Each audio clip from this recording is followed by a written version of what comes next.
Mutungamiri wenyika yeSouth Africa Cyril Ramaphosa vanonzi vodududza pamashoko avakambotaura ekuti vaizotsigira vaMnangagwa nyange zvodii mushure mekunge vaiswa puresha nevanhu vemunyika mbiri idzi dzinoti Zimbabwe neSouth Africa. Tinokugamuchirai zvakare pano paShuwiro TV tichivimba kuti muri kutibata zvakanaka kwese kwese kwamungadai muri. Tinokutendai nerutsigiro rwenyu uye tinokuchingamidzai pano pamunowana nhau dzakakwana dzimwe dzamusingakwanisi kuwana kune mamwe maordinary news sources. Tokutendai chaizvo uye tinokumbirawo kuti musubscribe kuchannel yedu, mopinda mucomment section motinyorerawo zvamunofunga maringe nenyaya dzatinokuunzirai, mobayawo like button nekushare kuti vamwe vanzwewo nhau idzi. Topinda munhau yatauya nayo zvizere.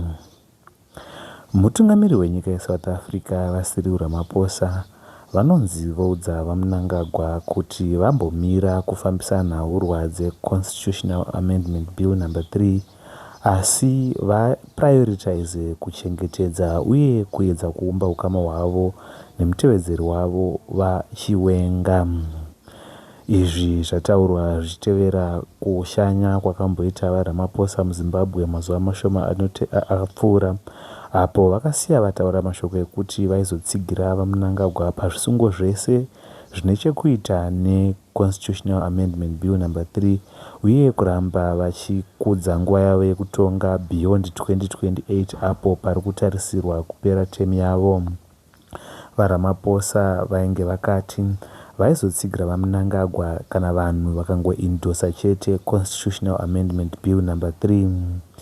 Vanoongorora nezvematongerwo enyika vaiti kuuya kuzotsigira vaMnangagwa kwainge kwaitwa navaRamaphosa kwanga kuine chinangwa chekubva vapedza nyaya iyi uye chekubva vaita kuti utongi hwavaMnangagwa huonekwe sehuri authentic.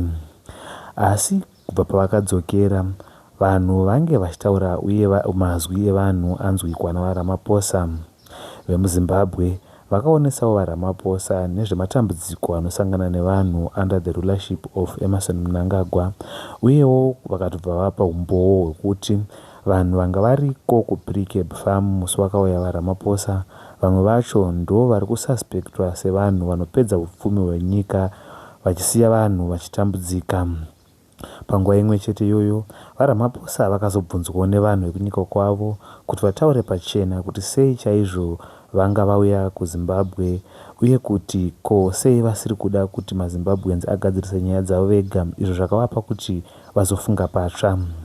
Mushure mekunge vafunga patsva, vaRamaphosa vakazotaura navaMnangagwa vakati zvakakosha kuti vaMnangagwa vambomira kuita nezveConstitutional Amendment Bill No 3 asi vavavarire chaizvo kugadzirisa ukama hwavo navaChiwenga. Ukama hwaMnangagwa navaChiwenga hwagara hwakanaka uye vaChiwenga ndivo vakatombobatsira vaMnangagwa kuenda pachigaro. Asi zvino kunenge kuti vaMnangagwa havachadi kusiro vaChiwenga chigaro mubato ravo reZANU-PF, nekudaro vava kuda kugadzirisa Constitutional Amendment Bill No 3 iyo inoita kuti zvisava nyore kuti munhu anenge ari vice president azopindawo pakuita president. According to Constitutional Amendment Bill No 3 zvinonzi vanhu vanofanira kuvhotera ma-MP muparliament ozovhotera president. Nekudaro kana zvadaro zvoreva kuti zvinenge zvisisiri obvious kuti vaChiwenga ndo vachapinda asi uyo anenge azovhoterwa muparliament ndiye anenge achizoita president.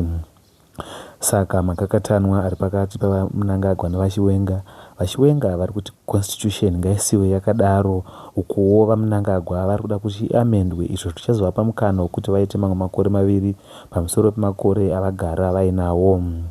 Panguva imwe chete iyoyo vaChiwenga vari kukatyamadzira chaizvo nekuda kwekuti vaMnangagwa vari kuedza kugadzira constitution iwo matemu avo maviri ava kutopera. According to ivo constitution inofanira kusara yakangodaro nekuti ndizvo zvido zvevanhu zvavakaexpressa payakagadzirwa ichiamendwa mugore ra2013. According to vaChiwenga dai vanhu vaida zviri kutaurwa mazuva ano kuti zviwedzerwe muconstitution vangadai vakangozvitaura vega pamareferendum nepakugadzirwa kwese kwakaitwa constitution mugore ra2013.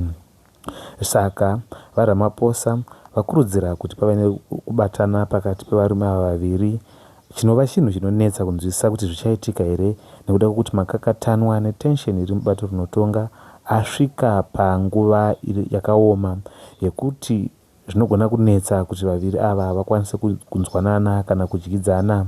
Asi vaRamaphosa vati aiwa, chimbomirai kupusha agenda yeConstitutional Bill number 3. Ndiwo mashoko atanga tiinawo nhasi. Tokutendai chaizvo nokuona. Rambai muchingosubscribe kuti mugare muri padhuze kuti nhau zhinji dzinenge dzazouya mukurumidza kunge madzinzwa.